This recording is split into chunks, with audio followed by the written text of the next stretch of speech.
The only thing you really need to know about the iPhone 6 Plus is that it's a big iPhone. A really big iPhone. After years of mocking Samsung and others for putting out giant phones, Apple's finally caved to the clear demand for enormous screens. And it turns out that an iPhone with a huge screen is pretty great.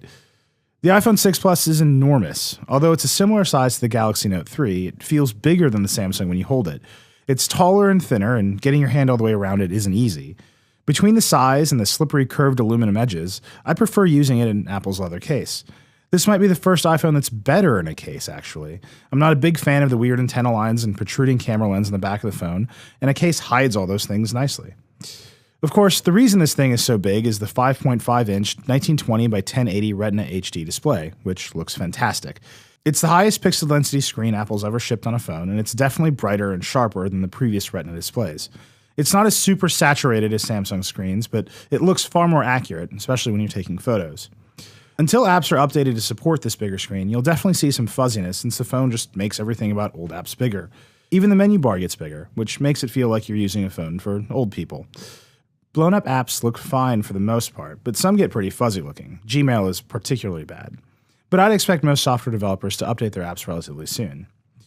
But you don't need these updated apps to appreciate the screen right away.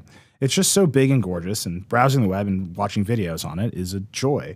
Video in particular is terrific. I watched a Packers game for a couple hours in the 6 Plus and never thought about switching to a TV. It's that good.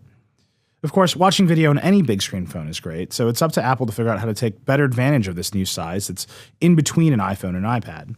It's starting slowly. Apps that are updated for the bigger screen can take advantage of some new features that make the iPhone 6 Plus almost like a smaller iPad. There's a new 2-column view in landscape that shows you more information in various apps, and a new landscape keyboard that includes arrow keys and dedicated cut, copy, and paste buttons. It's all very useful, even if the icon on this paste button is terrible. Seriously, this is awful. Come on. Once there are apps that take advantage of this new size properly, I can't see ever using my iPad mini again. The iPhone 6 Plus is almost as big, has an awesome screen, and is also my phone, which is a huge advantage. And the iPhone 6 Plus battery seems to last forever. If you're a frequent traveler, the 6 Plus is a no-brainer. The 6 Plus also has a killer new camera, which is now so good I can't imagine ever using a point-and-shoot camera ever again. It's still 8 megapixels, but Apple's added what it calls focus pixels for faster focusing, and it really works. This thing takes pictures fast. You can also take 240 frames per second slow-motion videos, which is awesome, and the 6 Plus has optical image stabilization, which makes it even better in low light than the iPhone 6. It's just an amazing little camera. But apart from the huge screen and terrific camera upgrades, the iPhone 6 Plus is still very much an iPhone. iOS 8 offers a wealth of new improvements to the basic experience of using an iPhone, but there's nothing drastically new here. Apple Pay looks like it will be the first successful mobile payment system ever, but it's not rolling out for another month or so.